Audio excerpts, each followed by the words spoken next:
Welcome to our second edition of our video chats here for the Roll-Toddy draft blog. We did quarterbacks last time. We're going to go into D-linemen, kind of guys getting after the quarterback to change it up a bit, get to the other side of the ball. But right now, Herbie and I have a lot to agree with at the top of our ranks, with Clowney, Aaron Donald, Rashid Hageman, and Timmy Jernigan as our top four both. Didn't even talk about it. It just happened. We just knew. We just knew who the guys are. But I think the obvious place to start is Clowney. He's been the guy for years now. Number one recruit, number one now. Hopefully, if the Texans make the right move, number one draft pick. My simple analysis on him that I have right now is he's a freak. There's no way around it anymore. Absolutely not.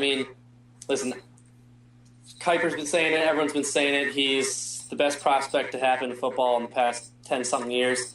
He's the first prospect that I honestly think, if coming out of high school, if that was an option, he could have gone right to the pros, I probably would have taken him somewhere. I mean, he's an absolute freak. You can't pass on a guy like this. I pity the team that does. It's just, it doesn't matter if he fits your scheme, if he fits your team. You put him on the line with J.J. Watt. You let J.J. Watt take him under his wing. I'm so not worried about, motor, whether he cares about, playing. And when you throw millions of dollars at him, if he's going to care, he's going to care. He knew he was the best at South Carolina. He's waiting to get to the pros. He's waiting to make a statement. This kid is the best. Passing on him would be an enormous mistake by the Houston Texans. My biggest thing with him is it's not like the thing with Daquan Bowers, who for a while was talked about as the number one pick before the knee injury kind of became a thing and dropped him midway through the second, is he was a number one recruit who wasn't good until his junior year when he knew he was about to get drafted or leave Clemson. Clowney was good freshman year and sophomore year, and this year, yes, his stats drop, but when you have to get past an offensive tackle, an offensive guard, a running back, and possibly a tight end who's swinging over to block you as well, you're just not going to get 13 sacks again. It's just not going to happen. That's just, I don't care who you are, how big a freak you are, what your physical stature is, and every move in the book. You just don't have enough time on a play or to get a pass out, especially when you have guys who are very much scheming against you and have a clock in your head where you are. We talked a little bit about last time about how Bortles had a clock in his head. He knew when Clowney was going to be around him. He knew who was blocking Clowney, how many people were blocking Clowney, and he did a good job of avoiding him in that sense. But there's no reason not to take him. He's the perfect athlete, and he's going to do big things, especially if Houston takes him, or even if he ends up in Jacksonville or somewhere like that. He's going to do big things wherever he goes. He's going to severe defense. I think he's going to be great. Excuse me. And having someone like J.J. Watt just to kind of, be almost an unnecessary mentor, but a mentor all the same, on the line with him is only going to help. Yeah, I was bummed to hear, the Spurrier comment. What did he say? He's no Marcus Lattimore, I guess commitment-wise. And stuff like that. I think that comment hurt him a lot. And Mike Mayock is just driving me absolutely crazy, like he drives you crazy as well. I don't know how you can find a way around taking him. I mean, it's just, he's an absolute freak. I mean, just that one hit. I mean, yeah, everyone's seen it a million times. It's that one hit, and it describes him as what kind of player he can be. As the type of player that he is. And he's not going to face a ton of 5'8" running backs in the NFL, but all the same, it's just he's the guy. He changes your team. You can say there's plenty of quarterback talent in the second round that that will suffice for the time. I personally, you and I both like Tom Savage. He's perfect second round talent for the Houston Texans. If Teddy drops to the second, which I hope he doesn't, that'd be a huge steal. So I mean, this is just, it makes me almost internally mad, the thought of even passing on this guy, because I know if the Ravens are sitting there at number one, that's the best player available. There's just no way around it. He's the best. Absolutely. And then let's go on. We both agree with Aaron Donald as our number 2 D lineman. By the way, this is D lineman, period. Not just or not just defensive ends, not just tackles. It's everyone who we think that really means, who can make an impact on the D line. And I can tell you as a Bengals fan, having Geno Atkins in the middle of my line, pushing and constantly getting pass rush help and run support up the middle, there's nothing that was more important to the Bengals defense the last few years, even though the Bengals defense ended top 3. When we lost Geno, 6th, 7th game of the season, it was different. We didn't have that same push, and guys had to step up even more to really get that push. And Geno is an automatic, tackle in the backfield anytime he gets any kind of successful push, times and not. And I see a ton of Geno and Aaron Donald. I think Aaron Donald, even though he's a little shorter and a little lighter, physically, he's farther, and physically as far, especially technique-wise and physically. I'm trying to get my things mixed up, but both those things are farther along at this stage than Geno was coming out of Georgia, and that's why I think he's such a hot pick.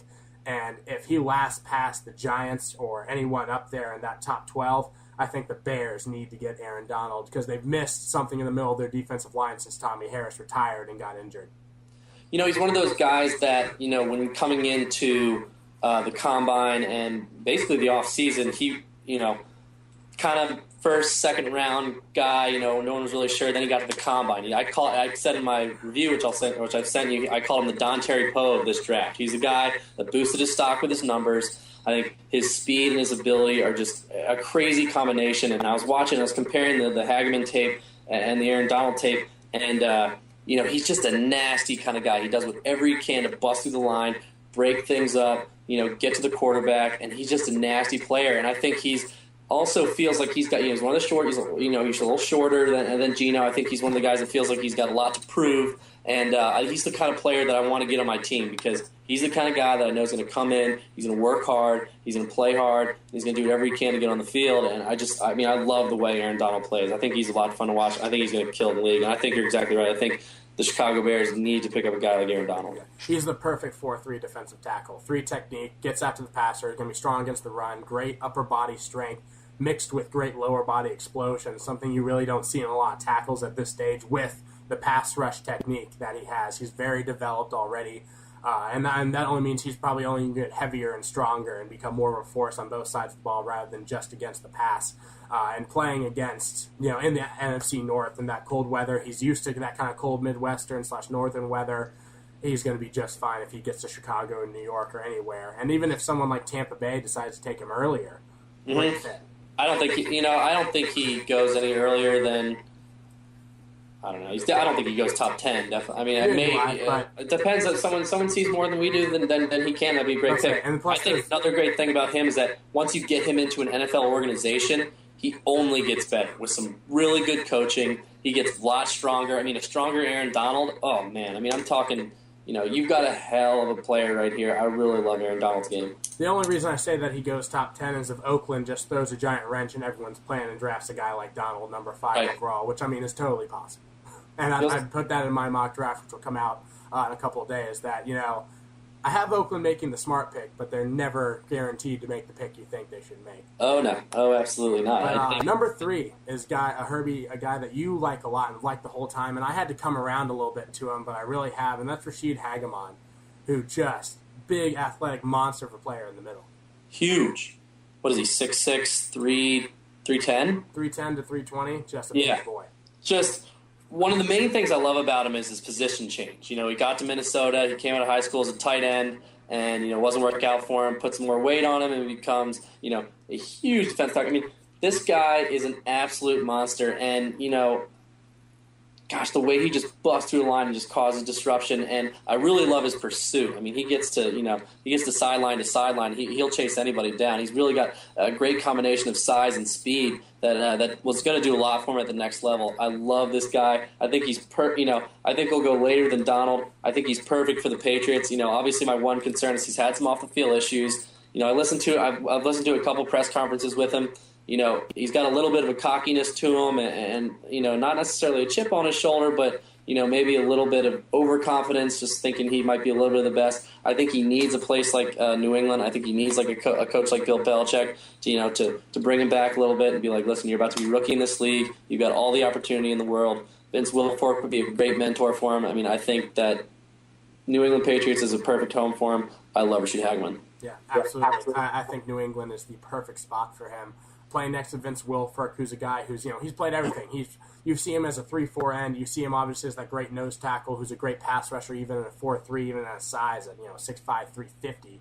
And Rashid Hageman has even more room on that frame to put on weight. He reminds me a lot also of Haloti Ngata, one of your Ravens, Herbie, who just a guy who can do a lot of things and is very athletic. My biggest thing with him, even more than the off-the-field issues, because I think you see a lot of guys who are first-round talents, and it kind of depends on their position, whether those off-the-field issues come into play. As a defensive tackle, a guy who's an in-the-trench kind of no-nonsense kind of position, I don't think it's going to be a problem, especially if it comes into a good coaching staff. But him playing next to Vince Wilfork would be a force. Him getting even higher drafted even higher, maybe even a Ravens if Haloti Ngata's not in the Ravens' future as far as finances go, or anywhere in those 20s. I think he can be a force. My only real concern with him technique-wise is pad level. Gets a little high in his pad level, plays a little too high and a little too stiff. That can be ironed out very quickly, especially in an NFL coaching staff. And then the fourth guy we agree on is Timmy Jernigan, the Florida State defensive tackle, another disruptive, kind of light, a little bit shorter guy who early on really reminds me of Geno before Aaron Donald's rise. He still reminds me of Geno Atkins and Ndamukong Suh in that just pass rush kind of sense. But he's a guy who's kind of been up and down draft boards. And Herbie, I know you were his biggest fan during the Combine, but what are your kind of thoughts on him now? He dropped for me early on. I remember we watched him pretty much at the same time in the Combine together. He dropped for me, and I wouldn't have had him at 4 then. But I've watched a couple more videos on him, and I really do like his athletic ability. I mean, he's I love his size and speed combination, and he's really got nasty hands. He's got nasty arms. He's just kind of a scrappy player, really good athletic ability. I would have liked to see him test a little better in the Combine. Again, when I see those pad drills and those foot movement drills, I thought, I don't know if it was the pressure or what, but I think sometimes he can lose himself in his athletic ability. I think he can try and do too much. He'll lose his feet. He can lose his footing, and sometimes he can get dummied in a game and knocked around. But I really do like Timmy now. I've watched a couple more game films on him, and I think he's going to be do really well at the next level. I think he's going to drop out of the first round, but I think that makes him a steal in the second because obviously this first round is going to be. This class is way deeper than the first round. So, I think he's going to be a steal wherever anyone gets him in the second round. My biggest thing with Timmy is I think his biggest negative is his biggest positive as well. He's a tryhard. He tries too hard to make a big play and makes him play stiff and kind of takes away from that great athletic ability. You saw in the Combine, he just tried too hard in some of those drills, and it just slowed him down. But if a good coach, a good D-line coach, a good head coach, whoever it might be, can kind of just get him to, hey, Timmy, you have all the talent in the world. You know how to make big plays. Don't force a big play. Don't get yourself locked up by trying to make a big play. Just go and do it. Just settle down, pull yourself together, and get in there. But you're right. Great hands, great pass rush ability from the 4-3 as a 4-3 scheme. I think that's, once again, he's a guy who needs to be in a 4-3 scheme just like Donald. I don't think he's going to come into a 3-4 and make a big impact as an end. He needs to be in a Tampa 2 scheme. Once again, if a Tampa Bay could sweep him up in the second round or trade back in the first for him. Wouldn't that be a great pick for Tampa? I think it'd be a perfect fit in that Tampa 2 defense or in any kind of 4-3 defense, especially an aggressive one. I think he's a guy who's a bright future. He's played on the biggest stage. He's played on a ton of big stages. He was a highly rated recruit. He's a guy who's used to the spotlight.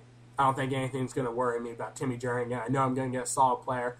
I don't think he has bust potential. He just has overplaying potential. Yeah, I think, his biggest enemy is himself. I think if he comes in expecting too much of himself, expecting a starting role, expecting, yada, yada, I think he needs to come in, be humble, realize that he's about to get some different coaching, he's going to get some different technique advice, and I think he needs to come in and almost just accept being a piece of clay. Let the new coaches mold him because they know his ability, they know what he can do, and he needs to come in and accept coaching and really kind of become the NFL Timmy Jernigan, because I think that's, if he's the try-hard, college Timmy Jernigan, I think he gets swallowed up and spit out pretty soon. So I really like his ability, and I think he's a really great player, and he deserves to be a number 4. Well, here's where you and I start to differ. We start to our draft board now. Our not too much, though. Not too much differential. Not too much, but number 5, I believe you had said you have Coney Ely.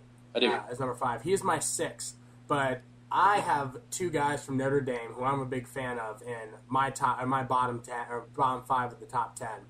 And Stephen Tuitt is my number 5 guy. For me, Stephen Tuitt is a 300 to 320 pound defensive end tackle, 3-4 DN, a guy who can play 3 to 4 different positions and be an effective pass rusher, run stuffer, and really someone whose athletic ability can lead him to a ton of NFL success in any scheme. You're not as big a fan of Tuitt. Why is that? I think he's going to get. I think he has the chance to get lost in his real identity. I think in college you've got this chance to play 4 different positions across the line because you can, and that's what and that's what Brian Kelly wanted to do with him. But I think when you go to the NFL, you need to choose. You either need to bulk up, you need to stay inside, or you need to slim down, and you need to stay outside. And I think he might get lost in that, and I just don't love I don't love Notre Dame defensive linemen. They just have never been my favorite. I think about the kid the Ravens drafted last year. I think about like Victor Abiamiri. They don't pan out in my eyes, and I shouldn't say that because that makes me think about the Bama things that's going on this year. Like, don't trust Bama defenders, which I think is stupid. But I just can't get my mind around Stephen Tuitt. He's such a freak of that athletic ability. He was so good in college, but I just don't see it transferring in the NFL. I agree with you that he has the potential to get lost in the shuffle of just what exactly is he playing. But also, if he gets into a right coach, even an aggressive 4-3 like a Ravens or a New York Jets, or a 3-4, excuse me, like a Ravens or a New York Jets, even a Pittsburgh Steelers, which for you and I would be very unfortunate if he got there. I hate that. I think he can be very, very effective at a bunch of different spots. He can do a lot for a good team. I have him going late. I believe I have him going to, or even a San Francisco 49ers. There's somewhere he could do a lot of damage. I have him going late in the first round. I think he's going to drop a bit, especially with some of the injury. He didn't test super great, especially for the athleticism he shows on the field. But I think he's a guy who, this sounds like a broken record, but with some great coaching and the right scheme fit, he can really do big things. But I'm also a believer in a guy that he's not scheme specific. He can have a lot of advantages in any scheme. But now let's talk about Coney Ealy a bit, because you have him 5, I have him 6, and we've done a player eval on him. But what's your really feeling about Coney Ealy right now, only a couple days before the draft? I like his size. I think he's strong. His combine was a bummer. I really wanted to see him do well, because I think this past season, he really had the door open to himself, because Michael Sam got a lot of the double teams. He got a lot of the attention, which gave Coney Ealy the ability to kind of do what he wanted and really get to the quarterback. I think he's got a great combination of speeds and pop. He gets off the line fast. I almost had him a little. I was deciding between him and D Ford, but I think that his athletic ability sets him apart from D just a little bit. I have him going in the first round to, I believe, I kind of forget. But I have him going in the first round. I can see him falling out. It's kind of about, which team thinks he fits best where. Is fitting the best scheme, right, again, in record, the right coaching staff, the right scheme. I like his ability. I'm in between him and D. For me, I like Coney Ealy once again. I think D4 is more of a 3-4 linebacker who, has some potential to stick his hand in the dirt in certain situations. But to me, Ealy is definitely that pure 4-3 end. He's 6'6", he's 270 pounds. There's no reason to put him up on 2 feet and potentially drop him into coverage. No way. He's a guy, though, who they talk a lot about Clowney, and I on a radio show I do here in Tuscaloosa, I caught some flack for saying, well, if Clowney doesn't need a fire lit under him, why is it fair to say that Coney Ealy needs a fire lit under him when they have similar measurables? I think that's Coney Ealy's biggest problem, is that he kind of let Michael Sam take over the game and have all the hype, and obviously Michael Sam had a ton of success. Right. But I think for Ealy, he needs a fire lit under him. He's once again a guy who can do a lot of stuff inside and outside as a pass rusher. But my biggest problem with his is that when he can't immediately disengage a blocker or get around a blocker, he just kind of locks up and just kind of gives up on the play. His pursuit's not great unless he's free of a blocker. And, you can say that about a lot of guys. But to me, someone with his athletic talent needs to be fighting more on a play, especially when he's being considered as a first-round draft pick. It's just kind of a heart thing to go along with the talent. Right, and you covered my point. That's my negative about him. His pursuit, his pursuit isn't always great. Sometimes he can take a play off, and you're right. When he gets beat, he locks up and he's done. So that's just something that isn't going to survive in the NFL. Gosh, if you want to be that guy who's coming in the first round, you have to be in on every single play. And sometimes Coney Ealy just isn't. But that being said, I think he's got all the ability in the world. It's same measurables as Jadeveon. I think he's got so much potential, but he needs to pursue it, and it's up to him. And it's a rare thing. We go back to Oakland, but it's a rare thing when I say this guy needs to be an Oakland Raider. I think he needs to be an Oakland Raider in that early second round, because Justin Tuck is a guy he needs to model his game after. So, I mean, Tuck forever, ever since he finally broke out in the league with the Giants on that couple Super Bowl and playoff teams, a guy who is a starting defensive end but has moved inside on big rushing downs to be an effective pass rusher. And Missouri did that with Ely a little bit, but I think if you did that with him and Tuck in the middle and had a four DN kind of thing when you're going up against a team, especially like the Saints or the Broncos, I think that's a nasty combination. He can model his game after Justin Tuck. He can literally be mentored by the guy he needs to model his game after. And I think that's a good fit. Seattle, I think for any defensive player, also Seattle is a perfect location for you. You have a fiery coach, you have a team that loves to play together, and you have a defense that just loves getting after the quarterback and playing tough, hard-nosed defense. So I believe I have him going to Seattle in the bottom of my first round. But Oakland or Seattle or even someone like a New York Jets or someone who just I haven't going to the Saints. Yeah. Teams that just love playing defense is somewhere where Coney Ely needs to go. So he's around great leadership and great guys who can help really get that athletic potential out of him. Like I said, I have D4 number 7. Who's your number 7 guy? My 7 is Kareem Martin. So I have D4 number 6. You want to talk about D? Yeah, let's talk about D a little bit here. To me, I've seen him live now. I saw him this year in that unfortunate Iron Bowl that didn't go so well for me in Auburn. But D Ford's a guy who, very, very fast, very strong off the ball. For a guy as small as he is, he's pretty strong on the line of scrimmage. But I think he's someone who's really going to benefit from being moved to an aggressive 3-4 where he can just use that speed and that initial power he has to get off the line of scrimmage and get past blockers. I believe I have him either going to a New Orleans Saints or dropping to the early second, maybe even depending on the quarterback scenario, the Houston Texans could take him at the top of the second round as another aggressive pass rusher who is a great athlete. I just don't see him having a ton of success in the NFL as kind of an undersized speed defensive end. I think he's going to get swallowed up too much, so putting him in an aggressive 3-4 would be a perfect fit for D Ford. Yeah, I almost had him. I would either have him going to the Saints, or I'd have him in the first round, or I'd have him dropping out and going to the second round. Again, I totally agree with you. His pop off the ball is great. His athleticism, he's fast. He's a guy that I want to see succeed, but one of those guys. It's just kind of he's in between. He's that in between size. I mean, he's a great defensive end in college, but that 6'2" size is going to hurt when you're going up against 7 foot. However tall. He reminds me a lot of Brandon Graham, the defensive end who used to play at Michigan and now plays for the Philadelphia Eagles. A little bit undersized, went to Philadelphia as a 4-3 end, had some injuries, but still played well. And when they moved to a 3-4 this year, played much, much better and has had a lot more success so far this season under Chip Kelly's new scheme. So he kind of a clone guy kind of player. So when you've got a size tweener like that, again, we're going to keep saying this. It's about the scheme. It's about the team that drafts him. It's about the team that puts him in the best opportunity, in the best situation to succeed. I think since he's 6'2", you got to put maybe a little more weight on him. Think about if you can do a couple of other things with him. But he's a guy that I think can succeed if he's the right team. And you have a guy now that I don't have even in my top 10, and I wish I thought about a little more. But you have Will Sutton just near the end of your top 10.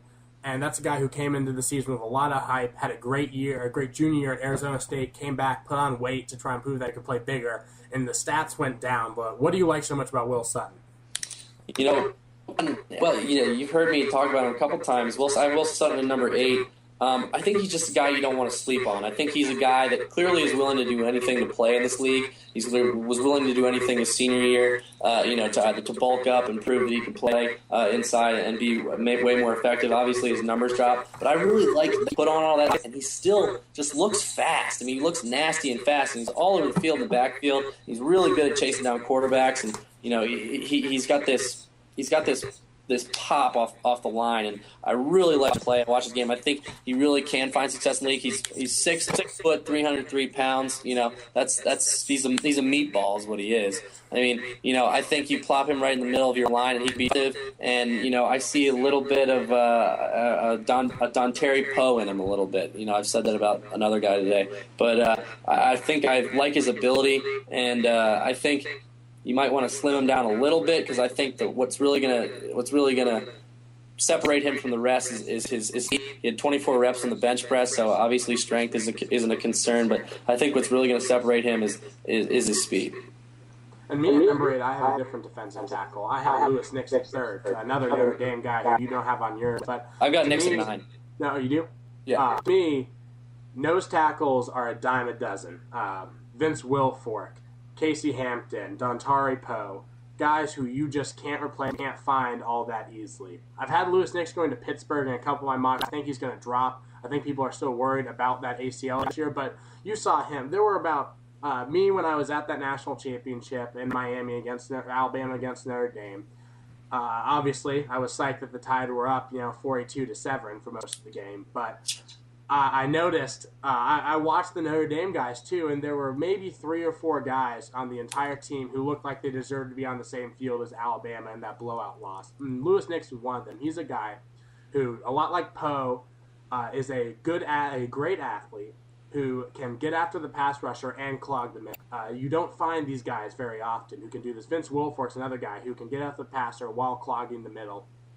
I don't think you're going to get the same kind of effect out of him if you put him in a 4-3 and just use him as a 5 technique or just as another general 3 technique defensive tackle. But you put him in on a 3-4 as a 5 technique nose guard and just clogging the middle, taking up 3 blockers, and getting in the backfield to play against the running back or the quarterback. I think he can have a ton of success, especially if that knee heals correctly, which these days, an ACL tear is a injury and takes you out for the year, but guys come back every year from ACL tears and it seems like nothing happened. Just medical technology has gotten better and physical therapy has gotten better. And I think Lewis Nix can come back from that and be a big piece for a team. Early 2nd round now. I would still take him. If I was Pittsburgh, personally, I would still take him the 15th pick, but I think it's not going to drop that way. So I have him going either very late 1st or early 2nd, someone even trading him to be that clogger in the middle for him. Yeah, I think that's the only scenario where I really like him. I think you almost want to maybe bulk him up a little bit more and really just make him just a complete plug in the middle of your line and just have him taking it, stuff and runs, taking up 3 blockers, just like you said. The knee frightens me. That's a tough position to have an ACL tear. Obviously, it's just such a, it's just a nasty place, in the middle of the defensive line. So, I like his potential. I think he's a potential guy. I think he's a guy that brings nothing but value to your team, but a guy that you need to keep healthy and keep safe. And you want to make sure that he's ready to go day one if you're going to play him. Because other than that, I think you've got just a wasted, 330-pound guy who just, was a waste of a draft pick. So I think if you're going to take him, it's going to bring nothing but value, but just be careful. Make sure you put him in a good position. Make sure you keep him healthy, and make sure you don't push him. Push his limits. Yeah. Now talk to me about it a little bit. We've gone through about 8 guys. You have Kareem Martin at 7. I have him at 10. So we'll get to him in a minute. But who are your other 2 guys on your board to close off this top 10? Well, Nix is my 9, and Cassius Marsh is my 10. Let's talk a little about Cassius Marsh. This is a guy who I've kind of got a man crush on, but I left him out 10 just because where I think he's going to get drafted. But he's a guy I think who can be a great system guy. He's probably a guy that I should have left out. He's just a guy that I like, and I think I kind of see him as the guy. He's like, all right, all these other guys are massive, and I'm like the small white guy from UCLA. We're only 255 pounds playing a 3-4 end. Exactly. So I see a little bit of I see some Paul Kruger in him. I think he's strong. I think he's fast. I think he's a really good athlete. I think you can. How tall is he? What is he? 6'4"? 6'4", 6'5". 6'4", 6'5". I think that's a great size. I think if you get if he gets into an NFL program and bulks up a little bit, I think he can. Do something in this league. I think he's got the grit and grind, and I think he's out to prove something. And I think he's the kind of value player that you bring in. I don't think you expect anything out of him. At the start of next season, I think he's a nice fresh pair of legs. In the third quarter of the game. In the first couple of, in week 1, 2, and 3, but when it comes down to it, I don't think he's the guy that you want in for the first couple of years. But I think he brings value to your team. I think he's a solid UCLA player playing, and I think he's definitely worth a draft pick. I don't think he goes anywhere near the 2nd round. I think maybe even the 3rd. I think it's you can expect him to go probably late 3rd or 4th.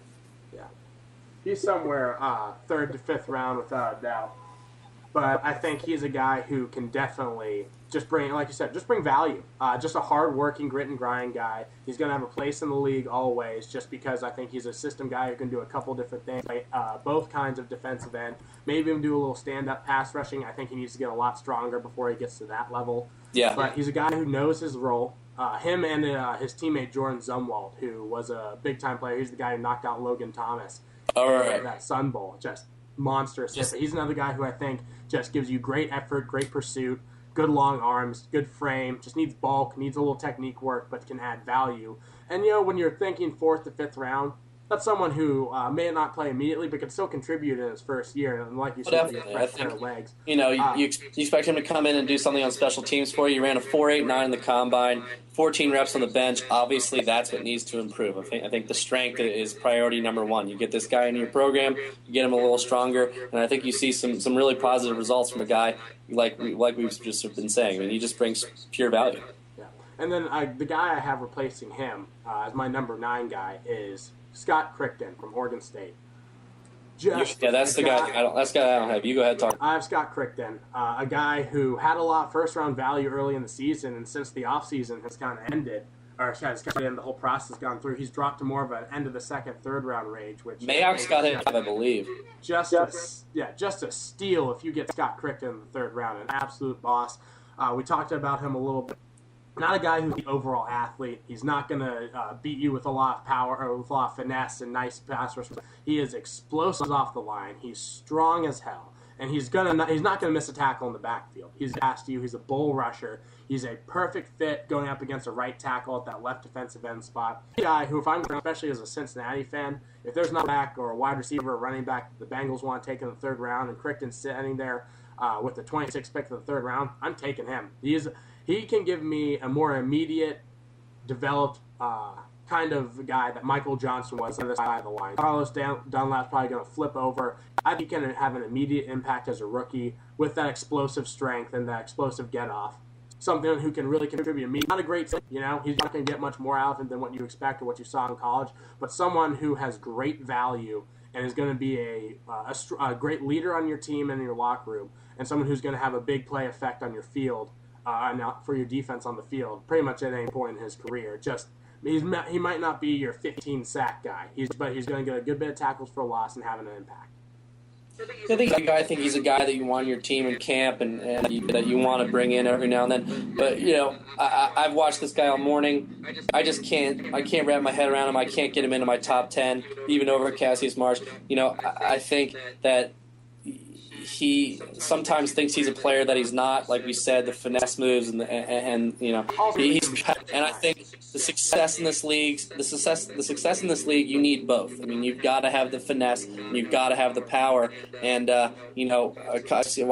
a couple reviews, and I've watched a couple different things. When he tries to get fancy, when he tries to get cute, he gets smacked. I mean, he gets straight up, and then he'll get double teamed and he'll get blown over. So I really like his size. I think he's a potential guy. I think he's definitely, I'd be shocked to see him get to the, late second is where I see him going.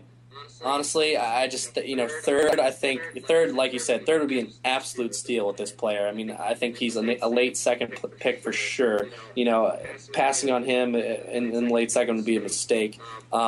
He's a guy that you can make into something a little better. You can slim him down a little bit, maybe teach him those finesse moves. I mean, there's players out there that can teach that. So, I think other guy, just value, not a guy that I can get into my top 10, but not a guy that I can see dropping into the third, but he might. In the third, he's just a complete steal. And the last guy who we both agreed on, the top 10, you have him at 7, I have him down at 10, but it's Kareem Martin out of North Carolina. Big, 6'6", 270-pound end. What do you like so much about Martin that you kept him as high as you did? Just that size, I'm telling you, that 6'6" size, a 270 weight. I mean, I love his ability. I love his potential coming in this league. He kind of makes, he makes me think about Julius Peppers. It just, also coming from North Carolina, I love the kid. I think he's got, this speed with that 6'6", with that 6'6" frame is just gonna give left tackles hell. And, I think he's a guy that, is not ready to come in and be the guy day one. I think he'll probably be maybe the late second round guy again, maybe third. I think he'd be a definite steal in the third. But he's a guy that you want on your team because I think you can make him a lot better player. I think he was plenty good at North Carolina, and he did what he needed to do, and he had great numbers.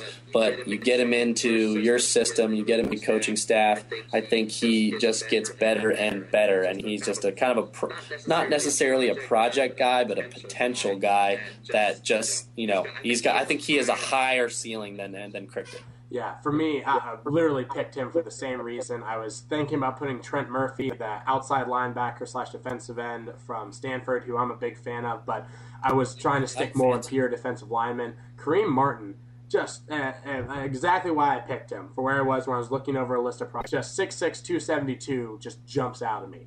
Big, went through this, he's athletic, more athletic than that size really kind of thinks about, or you would think at that size. But he's a guy who, once again, you kind of need to teach him the game of football still. He's still, his football IQ isn't high. He doesn't have a great array of pass rush moves.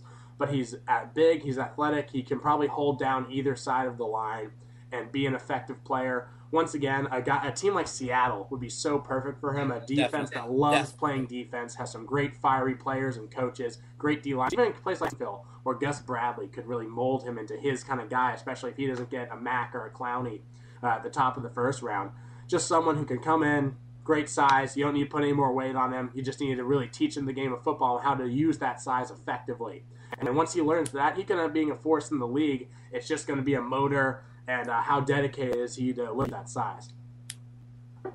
Yeah, I completely agree. He ran a 4.72 in the combine with 22 reps on the bench. Solid enough. Those are two. Maybe you don't necessarily need to add bulk, but a little strength. You get him into that, pure NFL diet program where he doesn't need to run to KFC at 2 a.m. with his buds because he's just hungry. I think that can really help benefit him. Maybe even cut down some weight by just adding muscle.